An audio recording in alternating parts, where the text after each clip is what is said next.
Guys, it is finally here. We have Aliens from James Cameron on 4K. I can't believe it. How many years have we been waiting for this film? I don't even know.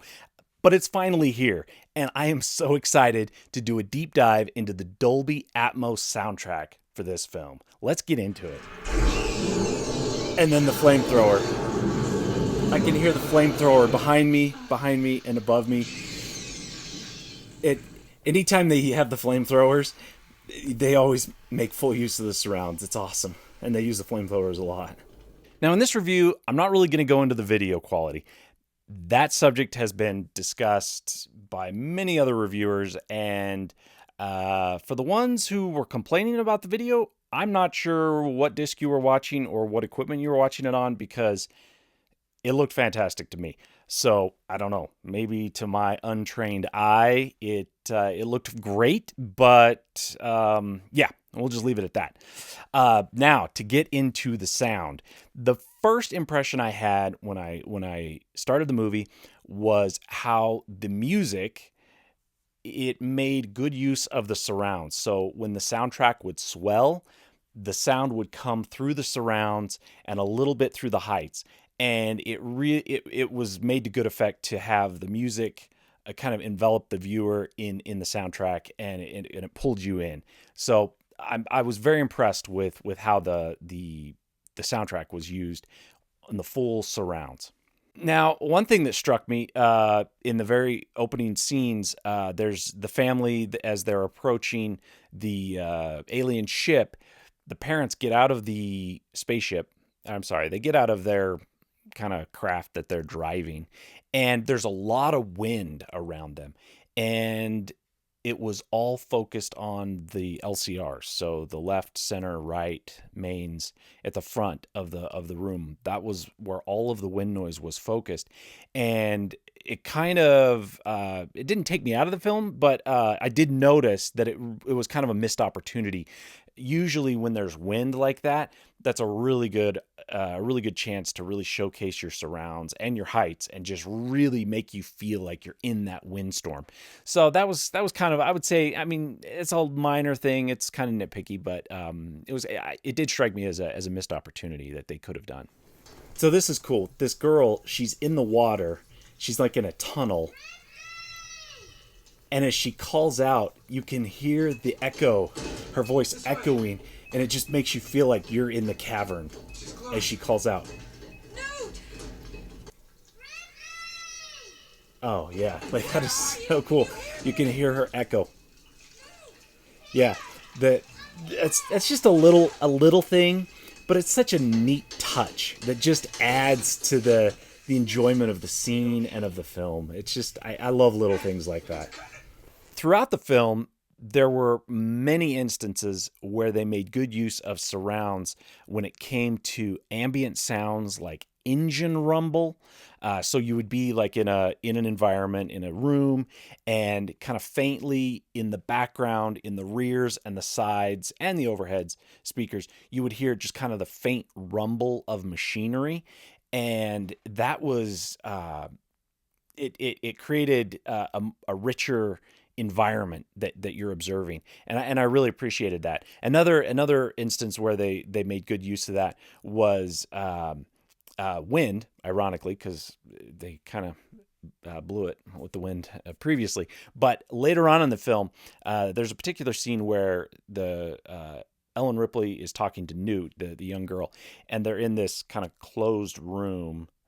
It's a little small, a little tight, and you can hear just faint wind blowing outside of the structure that they're in. And so it kind of added to the realism and of the environment that they were in, that yes, they were in this closed room, but there is a larger world outside of the environment that they were in.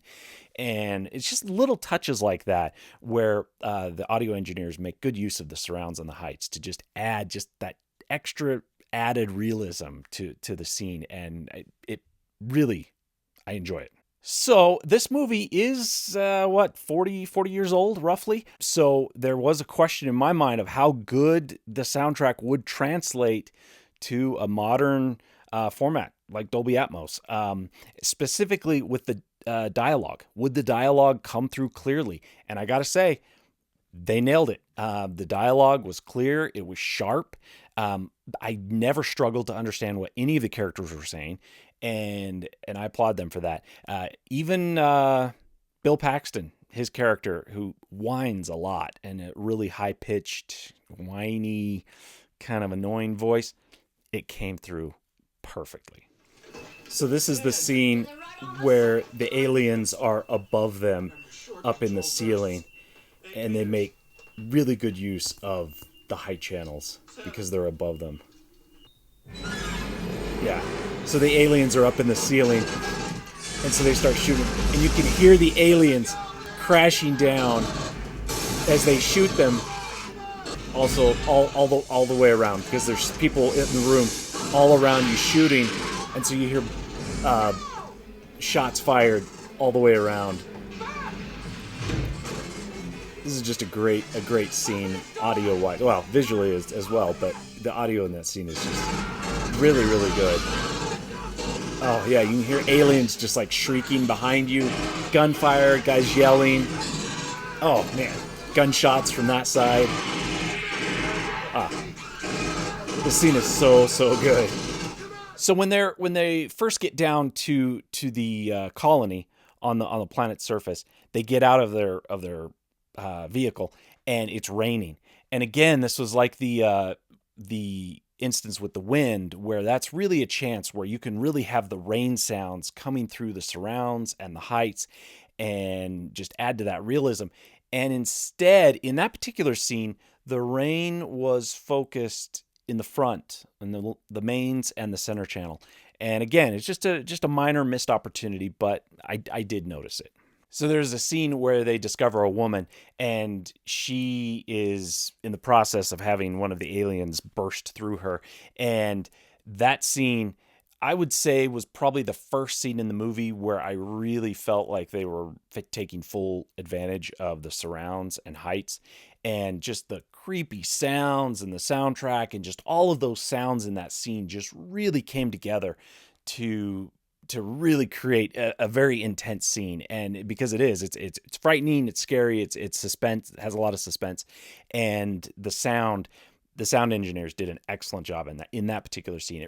I would say that's probably the first scene where the soundtrack of the movie really stood out as being particularly well done. They find this woman, and these sounds are coming through the rears and the sides and surrounds. These like ambient, creepy sounds are just coming through all around. And then the flamethrower. I can hear the flamethrower behind me, and above me. Anytime they have the flamethrowers, they always make full use of the surrounds. It's awesome. And they use the flamethrowers a lot. So as I mentioned, when they first get out of their vehicle at the very beginning of the movie, and the wind, it's focused on the front. Later on in the movie, there were scenes where there was wind that was happening, and it was coming through the surrounds and the heights. It kind of made me wonder why they thought to take advantage of that later on in the movie, but kind of missed it at the beginning. I don't know, maybe oversight, maybe it was an artistic choice. I don't know. But it was a little minor thing that I did notice. So I will say, as the movie went on, the use of surrounds and height channels got better and better. When the movie first started, like I say, I was kind of underwhelmed, and I was thinking, oh man, am I going to have to grade this movie like a B maybe, or B minus?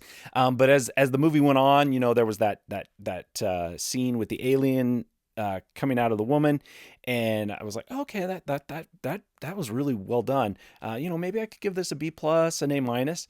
But then as the movie went on, it just kept getting better and better and better, and by the end of the movie, the surrounds and the heights and the bass, finally at the end, the bass was finally getting to work out at the very end. But as the movie went on, they just kept getting more and more intense. You just kept getting more and more sounds through the surrounds, the heights. It just became a totally immersive experience. And by the end of the movie, I was like, okay, this movie gets an A. And the only reason why I don't give it an A plus is because of just kind of the lackluster effects. and missed opportunities at the beginning and kind of middle of the film, because by the end it was excellent. And if the entire movie had been like it was through probably the last third of the film, I would have to give this an A+. It really was that good. It was just so good. So this is the scene where Ripley is using the flamethrower on all the eggs, and you just hear flames behind you. Oh, and then the music comes in from all sides.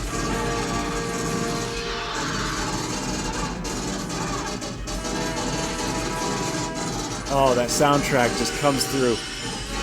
And you just hear aliens shrieking behind you, above you.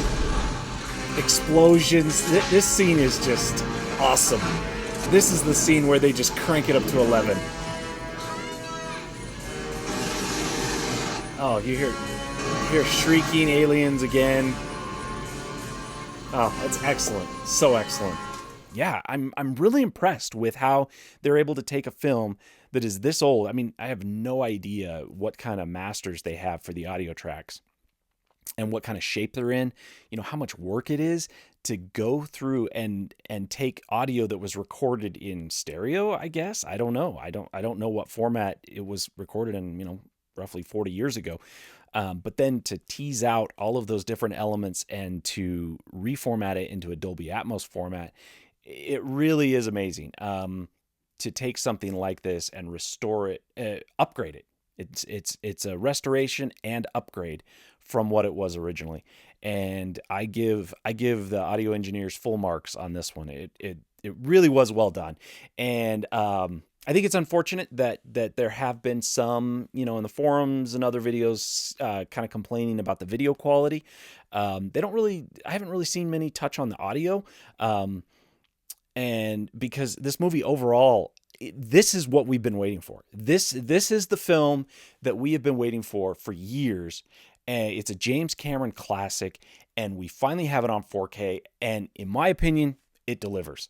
This is a movie that I would not hesitate to buy again. If I had it to do over again, it's a no-brainer. This one, excellent. If you enjoy this movie, add it to your collection, no hesitation. Thanks for watching.